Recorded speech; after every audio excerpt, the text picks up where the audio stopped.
Okay, so have you ever imagined, like, falling head over heels in love? Um, you think you found Mr. Right, Oh, yeah. but then your kids, they're like Oh, no. whispering warnings in your Yeah. ear Yeah. that something's not right. Something's off with this guy. Totally. That's the situation we're diving into today. Yeah.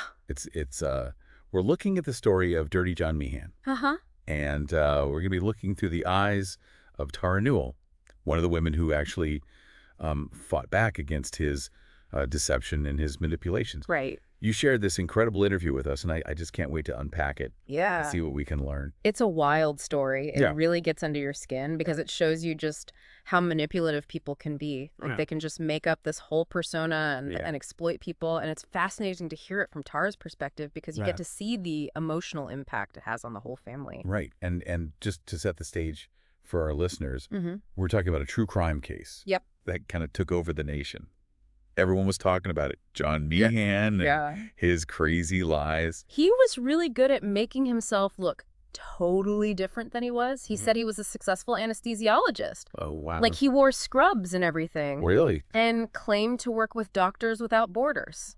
That's crazy. And it worked perfectly because people tend to believe authority figures. Of course, especially doctors. Right, exactly. Like you just assume you're telling the truth. You don't expect a doctor to lie to you. No, not at all. And so Deborah, Tara's mom, fell for it. She did? They got married super fast. 2 months. I Yeah. know. That's insane. Crazy, right? But Tara and her sister Jacqueline, Yeah. they were not convinced. They weren't buying it No. They knew something was off from the beginning. right away. Like they could just sense it. They had that gut feeling. Yeah. And it wasn't just a vague feeling either. Yes. There were things that John did. That were just not right. Yeah, like when he locked Tara in the car. Yeah, with the child locks. I know. So creepy. Just left her there. And the dirt under his fingernails. Yeah. What doctor has dirt under their fingernails? It just didn't add up. No. But you know how it is when you're in love? Yeah. You tend to overlook those red flags. Right. You make excuses for them. You just want to believe the best. Exactly. But those little things, Yeah. those inconsistencies, Yeah. they're important. They can be huge. They can tell you that something's not right. Yeah, and in this case, they were just the tip of the iceberg. Right. Tara actually found his nursing certificate, Oh, wow. and that completely contradicted his whole story. Yeah, he said he was a doctor. Right, an anesthesiologist. Right. And when she questioned him about it, Uh-huh. he got super defensive. Oh, yeah, that's classic. Yeah. When someone's trying to hide something, Yeah, they get all defensive like that. Right. It's how they try to control the situation. exactly. Yeah. And then his behavior started to change. How so? He would be super sweet 1 minute and then just explode with anger the next. Oh, that's not good. Right, and that's actually a common pattern It is. in abusive relationships. It's a way to manipulate people. It's like a mind game. Yeah, the sweetness makes you trust them, and then the anger keeps you scared. Right, it's all about control. Exactly. And it wasn't just in person either.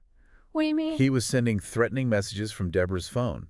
No way. He even told Jacqueline to kill herself. He said that. Yeah, it was awful. That's messed up. It was all part of his plan to keep them afraid and divided.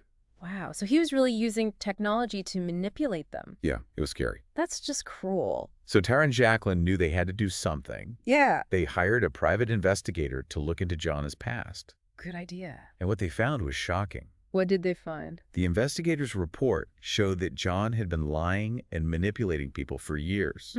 There were multiple restraining orders against him Wow. from different women. That's a huge red flag. It was all starting to make sense. So he had a pattern of this behavior. Exactly. And remember that story he told about working with Doctors Without Borders? Yeah, in Iraq, right? Yeah. Well, it turns out that was a complete lie. What? He was actually in prison during that time. You're kidding. Nope, he had been incarcerated for drug theft.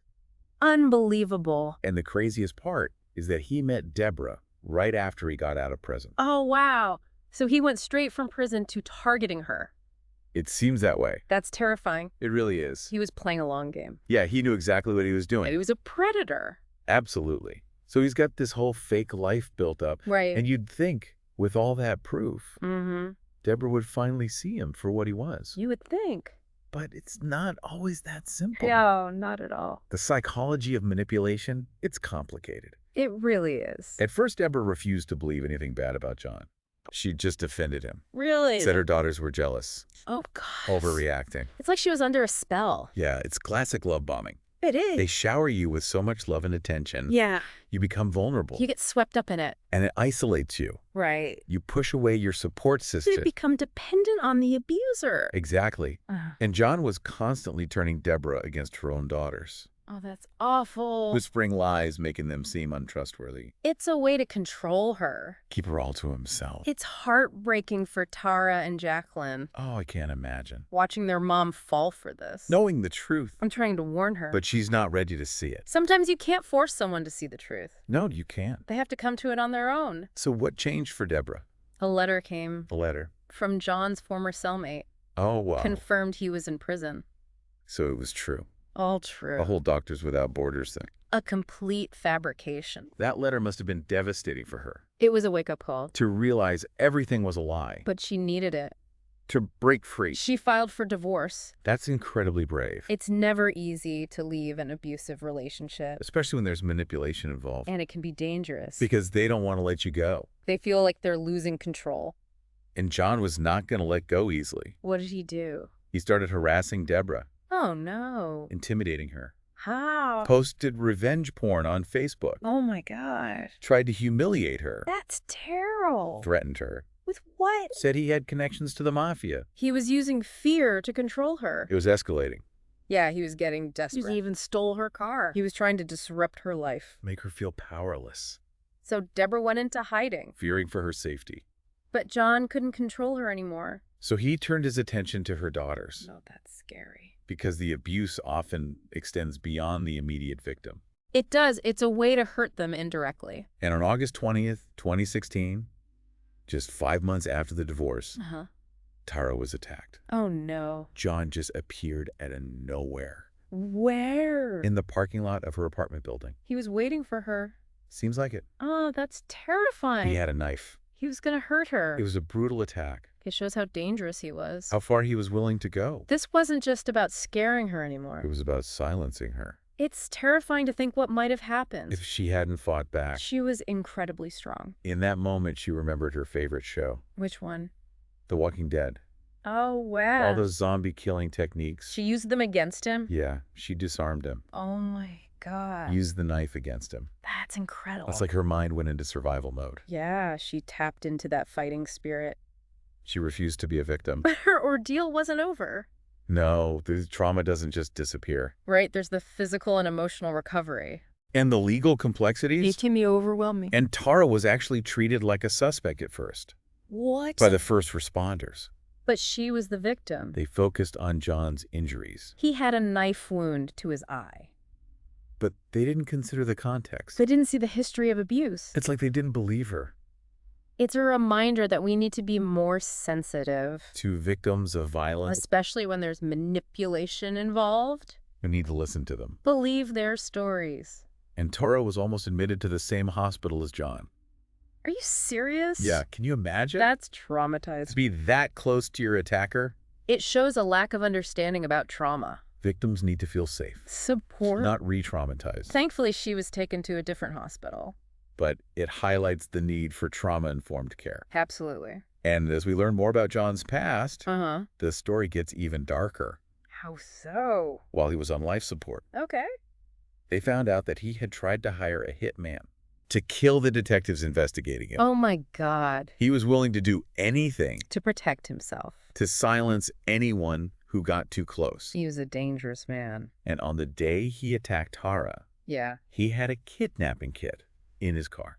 What was in it? Zip ties, duct tape, syringes filled with drugs. Oh my God. It's chilling. He had a plan. To abduct her, Control her. silence her. It's a reminder that people like John Meehan exist. And they're out there. Hiding in plain sight. We need to be vigilant. Trust our instincts. Pay attention to those red flags. And support victims of abuse. And it's amazing to me that even after all that, Yeah. Tara was able to turn this whole experience into Right. something positive. Yeah, she's incredible. She's using her platform to help other people. Yo, it's so inspiring. She's working as a personal coach, helping people get out of unhealthy relationships. That's so important. And she's become a big advocate Yeah. for treating true crime victims ethically. Right. Because You know- it's easy to forget. Sometimes these stories get sensationalized, Yeah, they get turned into entertainment. and we forget about the real people involved. Right. They're not just characters in a story. You have real lives and real trauma. And we have to be sensitive to that. And Tara's been pretty critical of the way her story has been told. In the media. Yeah, the Dirty John podcast and TV series. What does she not like about them? She feels like they focus more on entertainment than on accuracy. Right. And that they kind of exploited her trauma. To make money. Yeah, she talks about how the media attention Yeah. can be really triggering. Oh, yeah. It forces her to relive the attack over and over again. And they made John Meehan into this... I know, Dirty John. like an anti-hero. When he was a dangerous predator. Exactly. And she also doesn't like that they used a male narrator for the podcast. Yeah. She feels like it creates a disconnect from the female perspective. Right, like it's a man telling a woman's story. Exactly. It's not the same. So she's really pushing for a more ethical approach to true crime, I think that's great. where the victim's voice is centered Yeah, give them more control. over how their story is told. It's their story to tell. And she's working on projects to make that happen, That's amazing. giving survivors a platform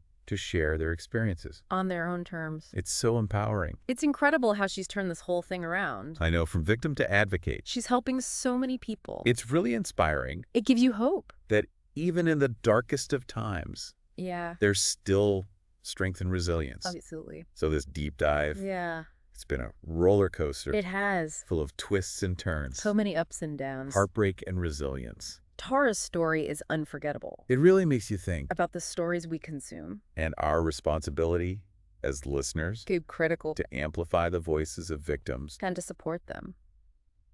If you want to learn more about Tara's work, Yeah? we've got links to her website in the show notes. And if you or someone you know is experiencing abuse, please reach out for help. You're not alone. There are resources available. And there's hope for healing. Thanks for joining us for this deep dive. It was a great discussion. We'll be back next week with another thought-provoking topic. Can't wait. Until then, take care and stay curious.